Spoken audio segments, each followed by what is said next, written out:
Laurent Villanova. Bonjour Jean-Philippe Denis. Laurent Villanova, vous êtes professeur des universités, professeur de finance à l'Université Lyon 2, laboratoire Coactis. Laurent Villanova, j'aime bien discuter avec vous. Vous savez pourquoi? Parce qu'avec vous, on sort du scientifiquement correct. Et là, on va parler ensemble tromperie. Finalement, le meilleur moyen de tromper les autres, ce serait de se tromper à soi-même. Exactement. Alors, ça, c'est une idée qui est un peu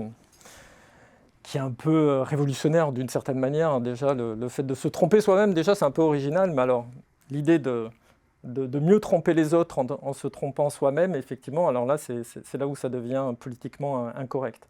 Alors, cette idée, elle n'est pas de moi, évidemment, elle est de Robert Trivers, qui est un évolutionniste, en fait, qui se définit comme ça, plutôt un sociologue, qui travaille aussi avec des biologistes.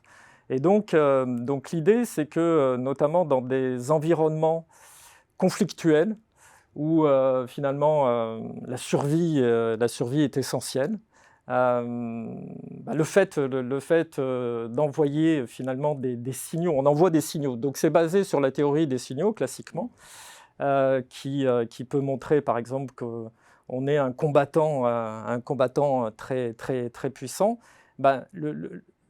Le fait est, c'est que si on arrive à se convaincre soi-même qu'on est très puissant, on sera plus convaincant par rapport à la cible. On est vraiment dans une théorie du signal avec un émetteur. Donc moi, émetteur, si je me trompe moi-même et me pense extrêmement fort, ce message sera plus crédible et donc je pourrais dissuader. Donc l'idée, c'est de travailler sur la dissuasion.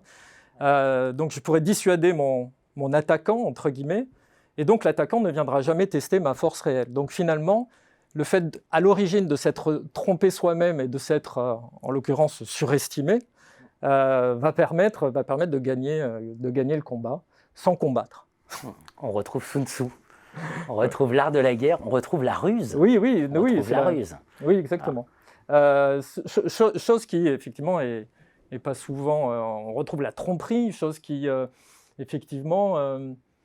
en regardant un petit peu les théories existantes en management, en tournant dans les congrès, c'est une question que je ne vois plus évoquée, alors même que, effectivement, en termes de stratégie, quand on est dans une compétition concurrentielle, mais là je laisse Jean-Philippe, le stratège, parler, mais la tromperie est une arme parmi d'autres, en tout cas qui peut s'avérer extrêmement efficace dans ces problèmes de rivalité, en fait, notamment quand on est face à un adversaire identifié et très puissant. Bien sûr. Et point passionnant que vous m'avez confié, c'est que vous avez produit un papier sur ce sujet et qu'il a été refusé partout parce qu'on ne peut pas, dans la littérature internationale, traiter de la tromperie.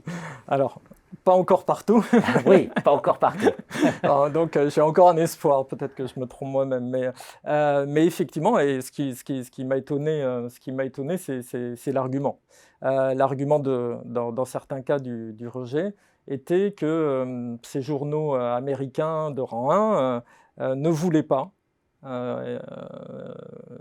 pas publier un article qui pouvait laisser penser que la tromperie était un outil permettant d'augmenter la performance de la firme.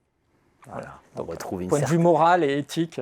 On retrouve une certaine morale américaine. Exactement, qui est effectivement en conflit potentiel avec une vision purement scientifique du problème. Du problème. Merci Laurent Villanova pour cet Merci éclairage. Jean-Philippe. C'est passionnant. Merci. Merci Jean-Philippe.